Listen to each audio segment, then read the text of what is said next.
allows to involve the team, which is, I believe, the crucial item. As Andrew said, we are supposed to talk for 10 minutes in the beginning and then 10 minutes at the end of the training, and then just involve the group. There are certain techniques that we can use. I believe that we know that questioning is the key message, and I'm going to describe some of the techniques. I'm going to do some, and Krelvin is going to do some. Yep. Okay, I think among the techniques that we can have, probably we can ask some open and closed question. Normally closed question, it just comes with a simple answer, yes or no. And open question could be something like, require a longer answer from the participant, probably a little bit going to prompting a little bit. Of course, there's some benefit on open question and closed question. Open question definitely helps us to developing some open conversation with the participants, so that we try to interact with the participant instead of just asking them yes or no question. Of course, for some participants, probably they are not confident to elaborate a longer question, then probably we can ask some closed question, just simple yes or no answer that we can draw from the participant. I think the main purpose is just trying to get people involvement, and so that they won't feel left out in the training. Right, and then secondly, we can move on to something like... I guess it would be hard to involve the team if you ask all the time the closed questions, and the only answer will be yes, no, yes, no, so... Without even thinking about the questions. What do you mean? I don't understand. What do you mean by a closed question? Just an example, can you give it? Yeah, probably closed question like are you from finance? Do you have any finance background? Then probably people just answer no, I don't have any finance training before. Right. So it's a simple question, a simple answer. Right. Right. So those are closed questions. Right. So they're closed because there's only yes or no answer. Yeah. I see. An open question would be in this case, okay, what experience do you have with finance, right? That would be rather an open question. Yeah. So where the people have to explain, okay, what kind of contact they already had with finance stuff. Yeah. Yeah. Okay, then secondly we can move on to another question technique. It's called funnel question. It's more, I think probably this is more common used by active try to get more detail from the participant. And normally the technique that we should use is started off with a closed question, then we can went on to ask or try to take more information from the participant.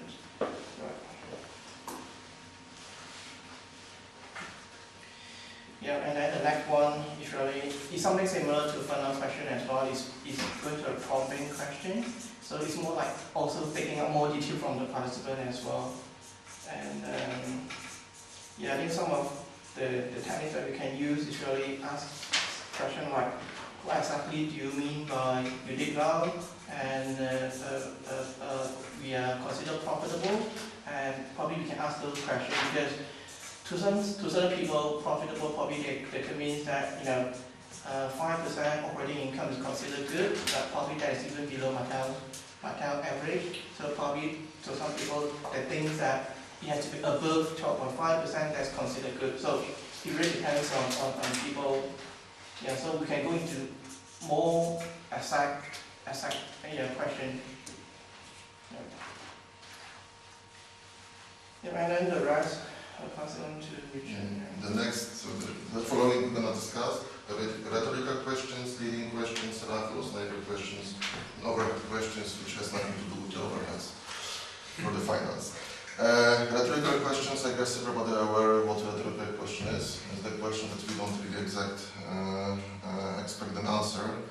For example, what a great trainer Andrew is, and everybody are aware that the answer is yes, so we're not going to answer it, but it's a good breaker to involve the team.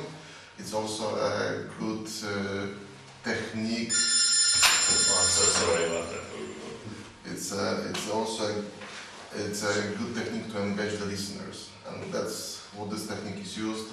We should not use all the. We should the thing that is also crucial. We should mix the techniques, and we should not follow one by one.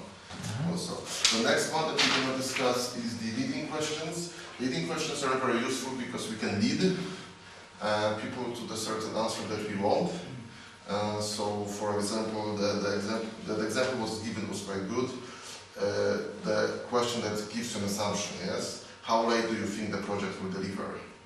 So we are all exactly leading that the project will be late. So, oh, it's going to be 2 weeks late or 3 weeks late. Also, by leading questions and the way how people think, we also make them tendency of people is to say yes rather than no. So we can lead people to answering yes. And the example is for example, would you like me to go ahead with the option two? And the answer for most people will be yes, because people tend to say yes or no, then no. What is the technique used for to get the answer, to get to the point that we want to, and also closing a discussion. So we discuss certain topic, we cover it, now we want to make a final conclusion. So the best way is to engage the team, so then you select one person or a group of person and then you make a conversation that leads to the conclusion that you want to communicate. So we're all agreed that's enough on leading questions, aren't we? Yes. The answer is yes.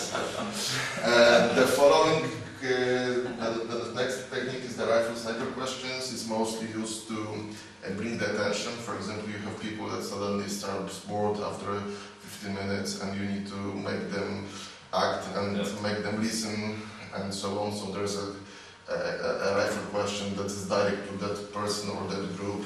So, can you tell me what we're discussing now, for example, and then there's like, actually, yeah, we're gonna be nice now and we're not gonna talk. So that's the technique. The clue with the rifle question is that you have to engage the direct person or direct group. The book says actually it's a direct question. I don't believe it direct to the person. I believe also it can be direct to the group of people if they're sitting at small tables. Depends on the setup of the training.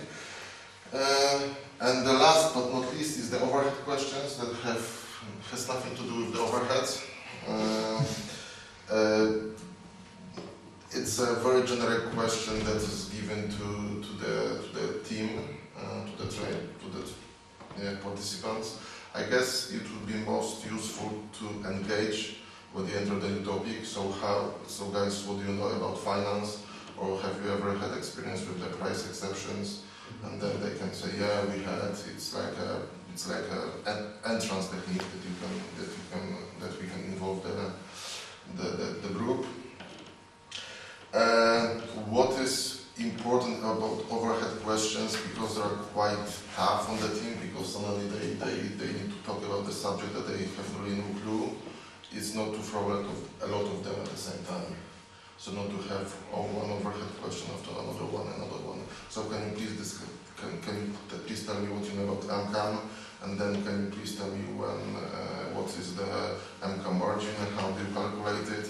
So if you have like 5 or few questions next to each other, it makes people a bit nervous. It's a good technique when you use it once at the beginning and then you mix the techniques. Question techniques are important. It makes people make the team involved. I guess everybody aware of the fact that after 20 minutes people tend to fade away. So, and people, I guess there are some research done that people believe that you can only concentrate for 20 minutes and then really think about different items. So the question techniques are the ones that you can use to manipulate the group to make them more engaged. Yeah, I think probably another thing is that if you can consider the participant what is their different learning style, if we know it in advance, so that we can use that to try to ask relevant questions, and probably you can be specific, like, David, what about this, what do you think about this? Then, probably if I know that you are activist, then probably you stand up and explain. So I think probably that is important as well. I guess we will be able to experience the mixture of the sales, marketing, and finance, and sales admin, how the type of the department relates to the answer of the questions, or what kind of question techniques we can use for the certain personalities type. But I guess we will have to experienced that.